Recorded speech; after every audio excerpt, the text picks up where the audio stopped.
Reactor online. Sensors online. Weapons online. All systems nominal.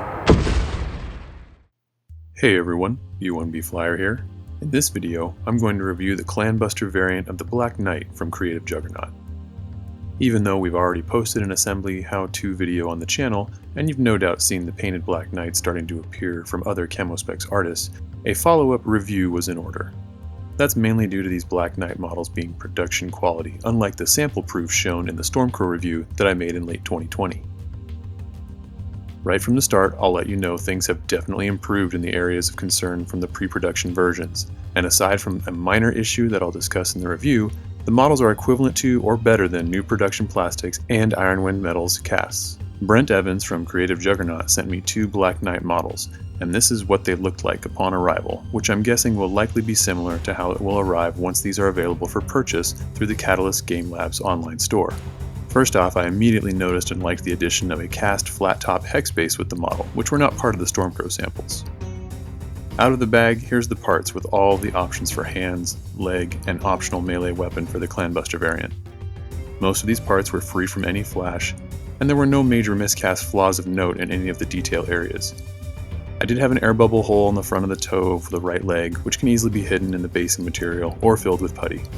Additionally, the detail inside one of the barrels of the torso large lasers was lost or bubbled, but again, this is minor and I've run into worse seams or detail loss even on the new plastic models.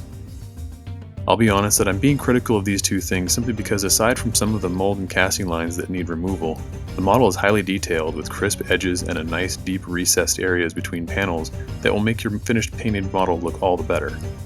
I've had several metal sculpts that needed much more work to fix pitting, remove mold lines, and required me to drill out weapon barrels to add some lacking detail on top of having to pin the joints for stability.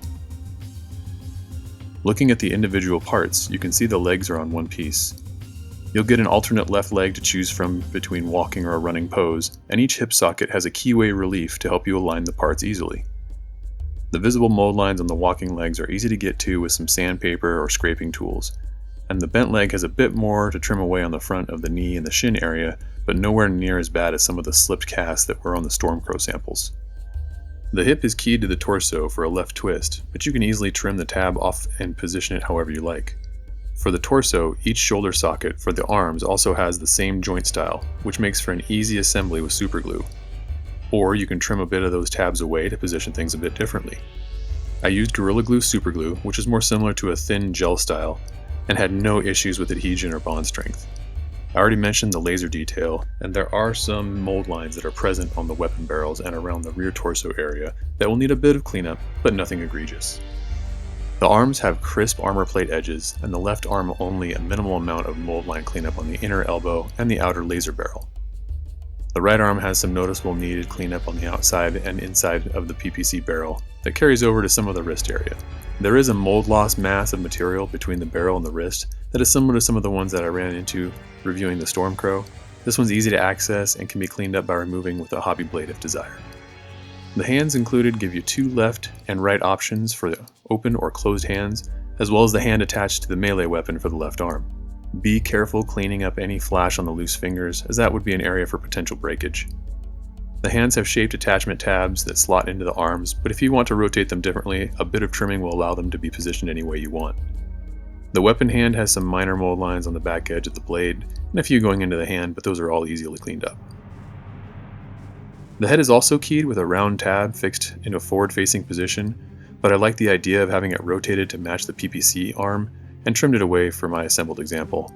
There's just a small bit of cleanup to do near and around the antenna mass, but overall it was a very sharp and clean cast. Now moving on to the issue I had with one of the samples sent to me. When I received my models, I had the intent of assembling one to show and then showing the parts options during the review.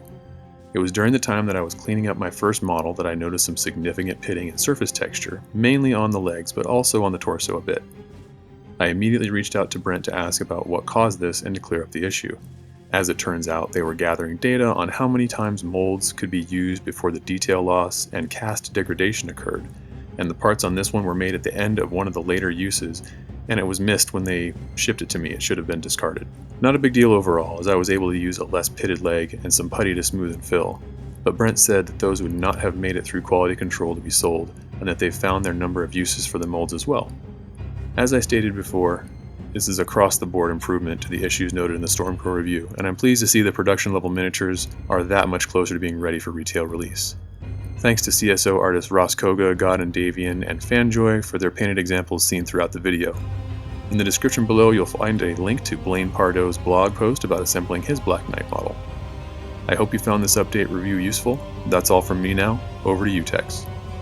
We certainly hope you enjoyed this video. Please subscribe and leave your questions or comments below. Follow us on Facebook at Battletech Camo Specs Online.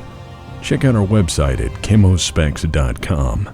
Thank you for watching, and we'll see you next time. Shutdown sequence initiated.